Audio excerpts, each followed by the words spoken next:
True Sports episode 62 it is online live. I'm Taylor Phillips and he's Louis Tenor. Um, Carter Verhage, uh, Matthew Kachuk ties the game with with under 3 minutes to go. Still over like 2.5 minutes to go, but the game went to overtime, and then Carter Verhage wins it early in the overtime period for the Panthers. And it's a series again. Two It one is. Vegas in the Stanley Cup final. So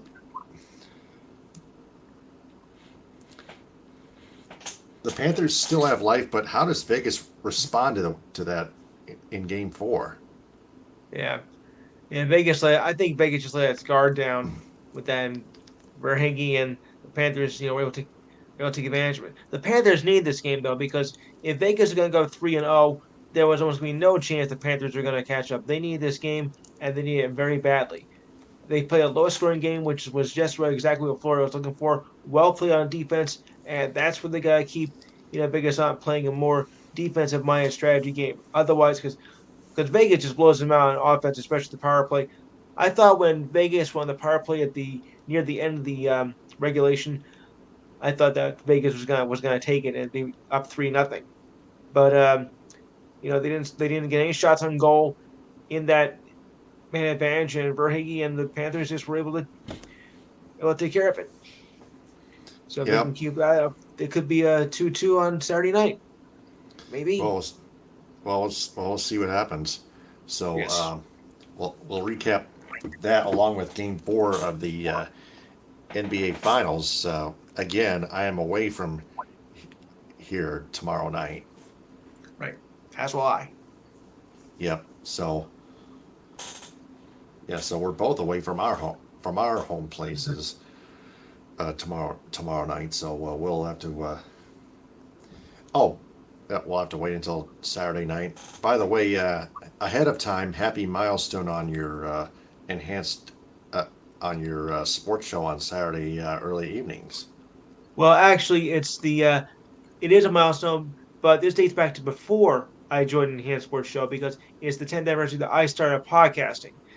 You may remember my late co-partner Eric Specht, who was my original co-host nationally.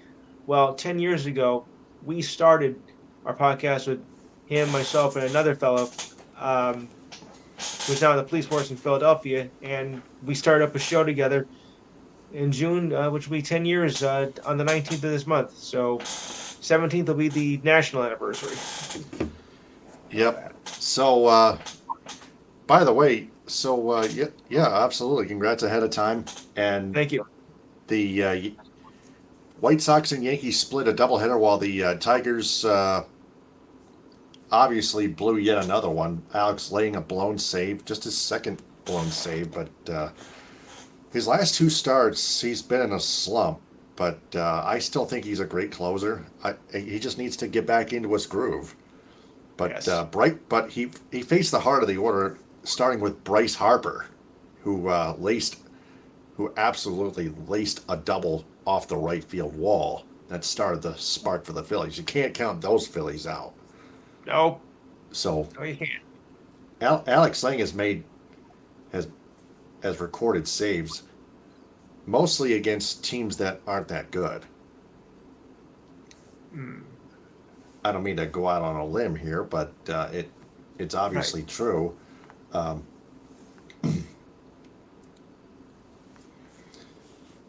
but he recorded a save against the first place AL West Texas Rangers once. Took that was not easy to do, Not at but he all. got the save. That's the important part. Yep. But but that being said, I hope Alex Ling from next time on forward just uh, well just picks himself back up. So with that being said, it's time to scour the MLB again with your true to start your true sports report. Go ahead. Okay. Hold on. I think we got to update this a little bit here. So it might be a little bit out of date. Okay. So, baseball scores as follows. The Angels lead the Cubs in the bottom of the seventh, 3-1, with the runner on first. Merriweather is pitching and Dury is at bat. All the rest are finals. The Dodgers over the Reds 6-0. Kershaw got the win. Ashcraft got the loss. Rays over the Twins 4-2. Chinross got the win. Ober got the loss. And Adam got the save. Orioles over the Brewers 6-3. Aiken got the win. Shazinski got the loss. And Batista got the save. Batista. The Giants with the Rockies 6-4. Alexander. So I hate when this happens. Okay, there we go. It's one of those pop-up ads, folks. Okay, so as I was saying, the Orioles over the Brewers 6-3. Aiken got the win. Shesky got the loss. Batista got the save. Giants over the Rockies 6-4. Alexander got the win. Johnson got the loss, and Duvall got the save. Game 1, White Sox over the Yankees 6-5. Santos got the win. King got the loss, and Graveman got the save. That's game 1. Phillies over the Tigers 3-2. Kimbrough got the win. Lang got the loss. Blue Jays over the Astros 3-2. Barros got the win. Valdez got the loss, and Romano got the save. Guardians over the Red Sox 10-3. Clivell got the win, and Dermody got the loss.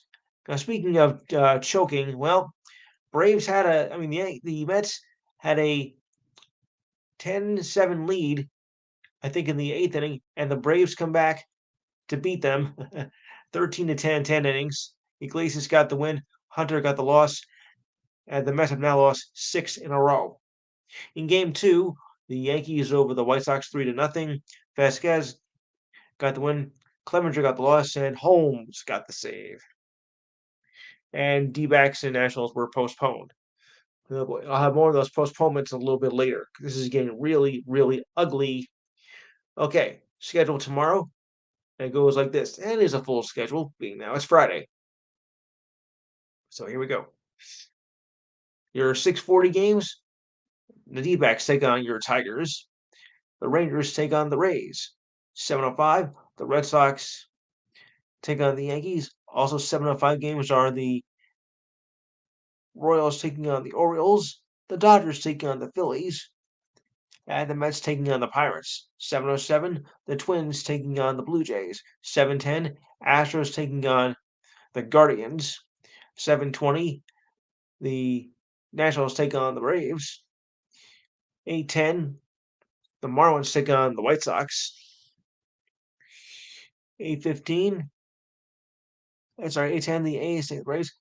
8:15, the Reds take on the Cardinals. 8:40, Padres take on the Rockies. 9:38, Mariners take on the Angels. And 10:15, the Cubs take on the Giants. All right, and the standings go like this. All right. Oops, just let me clear that little thing off here. That just indicate that I plugged it in. So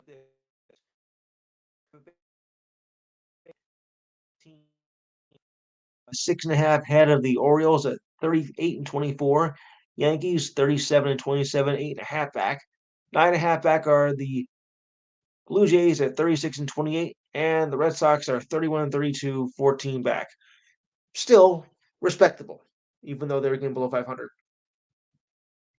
But that's not too bad at this stage in the season.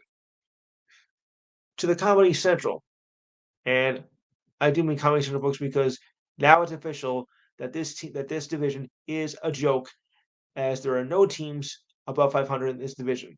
The Twins lead at 31-32. Oh, please. The Guardians 29-33, a game and a half back. The White Sox 28-36, 3.5 back. The Tigers also 3.5 back at 26-34. And the Royals bring up the rear at 18-44, 12.5 back. Heck. The West. Rangers 40-21. 5 ahead of the Astros at 36-27. The Angels 33-30, 8 back. 10 back are the Mariners at 30-31, and the A's, despite winning 2 in a row, are still a miserable 14 and 50, 27 and a half back. Yeah, making progress. Yeah, right. Okay, the National League.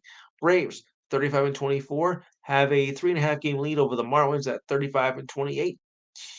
The Phillies 30-32, 8 back. The Mets 30-33, 8.5 back, and now lost 6 in a row. And the Nationals 25-36, 12.5 back. The Central, not much better, but the Brewers are 34-29. The Pirates 32-29, just a game back. The Reds are 5 back at 29-34. Cubs 26-35, 7 back. And the Cardinals are 26-37, 8 back. And finally in the West, D-backs increased their lead as they're 37-25, now a game and a half ahead of the Dodgers at 36-27. Giants 32-30 at 5 back, holding their own. The Padres 29-33, 8 back, and the Rockies 26-38, 12 back. What can I tell you? And of course, there's only one game left in baseball tonight, but we'll get to that at the conclusion. We're now bottom of the 7th. Okay. Tomorrow, Game 4 of the NBA Finals, as the Nuggets will take on the Heat. The Nuggets lead the series 2-1. If Miami's gonna have any chance, they gotta do it tomorrow and tie up the series. Well, we knew it wasn't gonna be easy. And game 5 Saturday, and we have, of course, the next game with in the NHL, which we all thought was going to be a sweep. Yes, again, as the Panthers took care of Vegas tonight, 3-2 in overtime. Game 4 Saturday. All right, so on to the news items of the day. Okay, Roy McIlroy hates the LAB so much that he wished it would go away, but an official from the rival league says we will continue as normal, despite his words. We know the big picture, a source said. We don't have the details because this is only the beginning of the merger and acquisition process. There's a lot to be worked through in the coming weeks. I think there'll be a lot of questions answered, but the LAB is not going anywhere, despite McElroy's comments. We are and we will continue to be a standalone entity. It's business for us as usual for this year and beyond. That's what Greg Norman told LAB officials in a teleconference yesterday. Norman, who was CEO as well as the commissioner of the league, was kept in the dark, just like about everyone else in men's golf, about the new alliance between Saudi Arabia's Public Interest Fund financed the LAB, PGA, and DP tours. That's what Norman said yesterday. Miami Heat guard Tyler Hero is still not cleared to play in the NBA Finals as he continues to recover from a broken hand. That's said by coach Eric Spoelstra. Spoelstra said after the workout that Hero is going through the necessary steps, but has not been able to clear the final hurdle for tomorrow's Game 4. That's just part of the process, said Spoelstra. You have to go through various stages. Well, yeah. The first part was the shooting, then the movement, then the coaches versus contact, then the next level of contact with the players. He has not been cleared for a game yet, and to play a game and has still not been cleared. The Nuggets have a 2-1 series lead in the best of 7. Hero broke his hand in Game 1 of the first round series against the Milwaukee Bucks that long ago. Still hasn't healed yet. Okay. Well, racing fans, I'm going to tell you this, but the Belmont Stakes have been called off, as well as the game.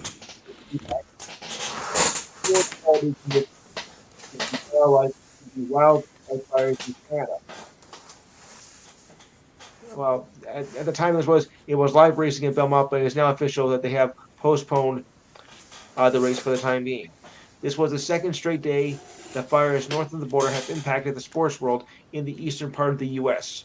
That's The due to other two air days, quality. yep, still air quality. Wow. Dang, But, man. but wait, there's more. Earlier Huh. today, the Why New York not? Giants even called off their practice at MetLife Stadium. That's right, they call off a They practice. had to. Yeah, the New York Race Association canceled live racing at Belmont for the second straight day, which was just 2 days before the Belmont Stakes, which is the final race of the Triple Crown. As previously announced, morning race was Hmm. canceled at Belmont and Saratoga. The Oh conditions man. that canceled the morning one are likely to continue this afternoon into the evening, which they have, according to the New York Raceway. A twilight racing program that would have started the Belmont Stakes Racing Festival was canceled. Based on forecast models, we remain confident that we will see improvement by tomorrow with the air quality. Well, you probably will, but the race has been postponed for now. They have not made a makeup date at this time. But if whenever details become available, I'll bring it to you. I can't even bear to inhale that type of smoke in the Yeah, air yeah, everywhere in the like in the northeast region of the country of this country. yeah. I mean, it hasn't been this bad over here in this part of the country in over 45 years. Yeah, President Yeah, Biden needs to just at least address at least yeah, address something about this.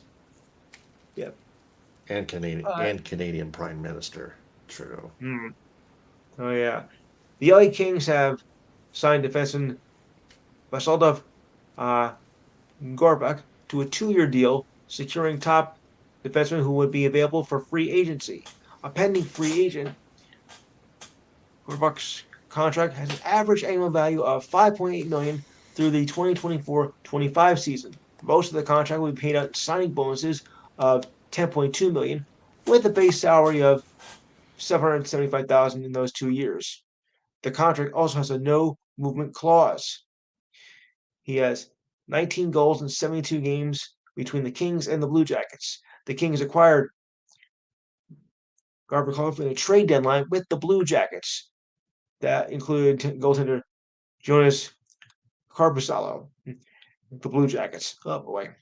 More noticeable for the Kings, that was a trade that sent two-time Stanley Cup goaltender and Stanley Cup winner for the Kings, Jonathan Quick, out the door. The Kings set up this deal with the Blue Jackets on Tuesday. The Kings sent defenseman Sean Walker, goaltender Carl Pearson, in a package deal to the Flyers for defenseman Ivan Provorov that kept 30% of his salary and traded him to the Blue Jackets for defenseman Kevin Colton. 30%. Hmm. Well, okay. Interesting story here. The NBA is considering a second coaching challenge of an official's call, providing the first challenge is successful. About that trade, Iron, I wonder if NHL free agency is already starting early. It's only yeah, the beginning of June. yeah, go figure. Yeah, I mean, yeah, usually it's officially supposed to start on July, July 1st. right? That's what I thought. Same as the NBA. Same as the NBA, I think.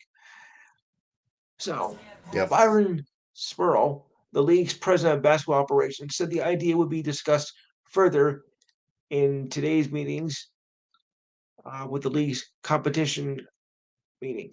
We are looking into it, Spurl said on NBA Today. The committee will review over the summer. It is still a process. We had to get through the Board of Governors vote over the summer and test it as as well. But we feel like it's a movement we would like to see. The league introduced the coaches challenge during the 2019-2020 season, allowing the coach to trigger an instant replay review of a called personal foul charged to its team on a called out of bounds violation or a goaltending called basket interference violation.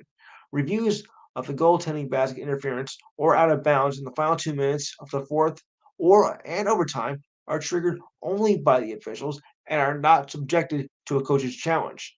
Under the current rule, coaches are limited to one challenge per game. A successful challenge results in the team keeping the timeout that was used to trigger the review. Coaches are usually hesitant to challenge a call earlier in games, even if it's clearly wrong, because they want to reserve that option for crunch time situations. Well, that makes sense.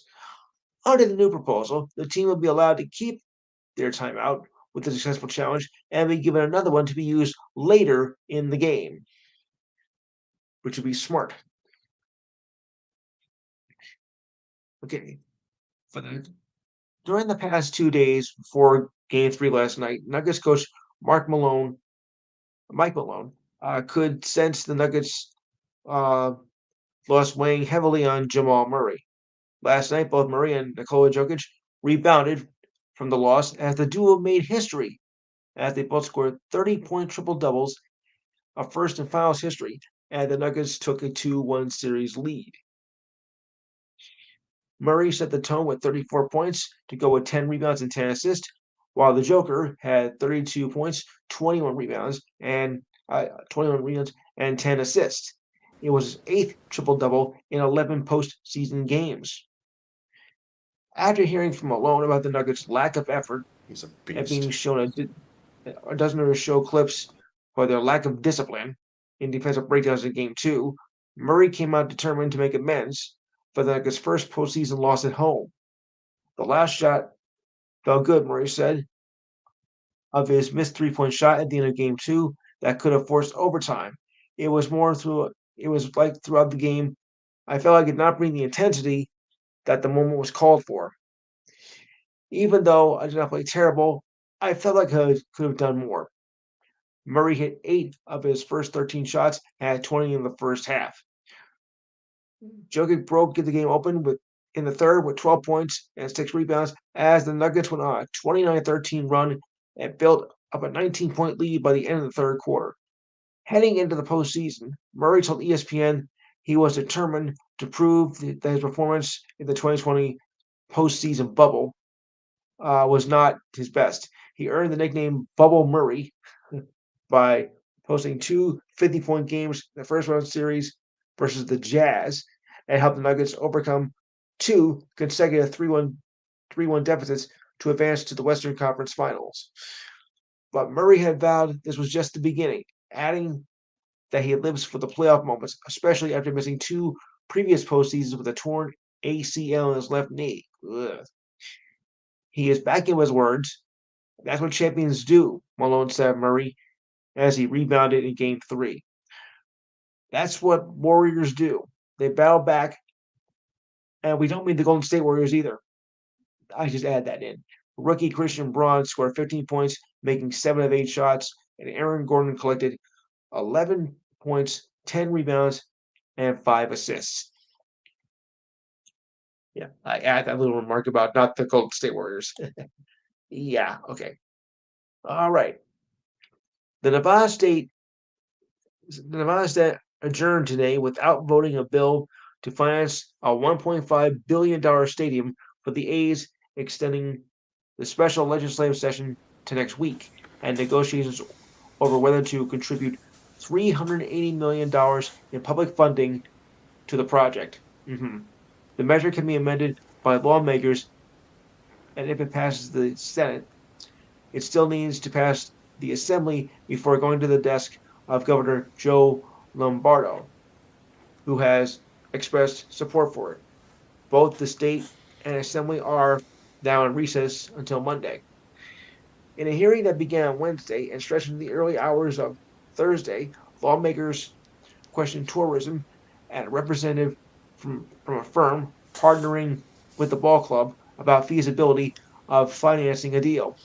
The A's reached agreement with Bally's Gaming and Leisure Properties on May 15th on a 35-acre site on the Vegas Strip. This is going to be a tough battle. Okay, well, the Yankees got another one on the injury list as pitcher Nestor Cortez went on the 15-day injured list with a left rotator cuff strain. Yuck. The designation is retroactive back to Monday for Cortez, who is 5-2 on the year and a 5.16 ERA through 11 starts. Gotta work on an ERA, buddy. The first-time All-Star last season, Cortez struck out 59 batters, walked 19, and gave up 10 home runs in 59 innings this season. Pretty good. The Yankees recall left-hander Matt Crook, that's with a K, not with a C, from AAA Scranton in a corresponding transaction. Cortez has been in the minors since 2016 and has yet to play in the majors. He is 1-1 with a very respectable 1.47 ERA in 13 relief appearances for the Rail Riders. And Scranton has a very nice stadium. The Denver Broncos head coach Sean Payton promised that there would be a churn on their roster and plenty of it in weeks to come. To that end, the Broncos add defensive end Frank Clark to a one-year deal, that according to multiple sources. A source told ESPN Clark's deal could be worth up to $7.5 million, with a guarantee of $5.5 million. Clark was released by the Chiefs on March 1st after failing to come to terms with his agent on a reworked contract. The Broncos may have room on the depth chart, given that linebacker Baron Browning, who was not taking part in on-the-field OTAs, recently underwent knee surgery to repair some cartilage, and Randy Gregory, who had an injury-hit season in 2022 that included a knee injury. Gregory was one of the Broncos' biggest free agents, acquired a year ago when he signed a 5-year, $70 million deal, but because of a week 4 injury to his knee, Gregory only played 6 games. Well, okay. Minnesota Vikings have informed running back Dalvin Cook that he'll be released by the team, as told by ESPN. The Vikings are expected to trade Cook one more time today, and there's no plan if they're able to. They plan to release him tomorrow, now today, according to the source. Either way, this will bring an end to Cook's 6-year run in Minnesota.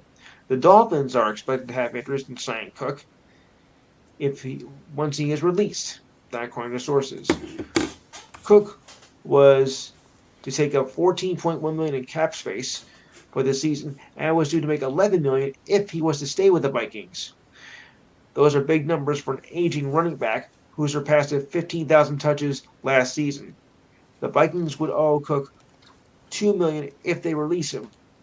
By doing so after June 1st, the Vikings would save $9 million in cap space while taking on $5.1 million in dead money on their 2023 cap.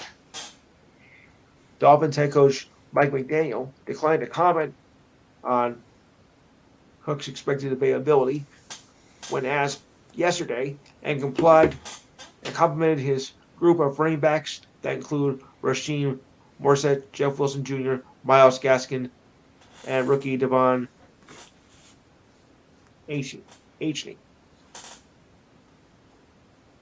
Okay. Noah Syndergaard is off to a rough start in 2023 and did not get any better on Wednesday night against the Reds, leaving Dodgers manager Dave Roberts to say the right-hander may need a reset to fix his struggles. Syndergaard allowed 6 runs on 7 hits as the Dodgers lost to the Reds on Wednesday night and gave the Dodgers their 4th straight loss at the time. Boy. Syndergaard signed a 1-year, $13 million deal with the Dodgers in the offseason, saw his ERA skyrocket to 7.16. He had given up 5 or more runs in his last 3 starts. He'd been dealing with a blister on his throwing hand. However, Roberts says his struggles go beyond that.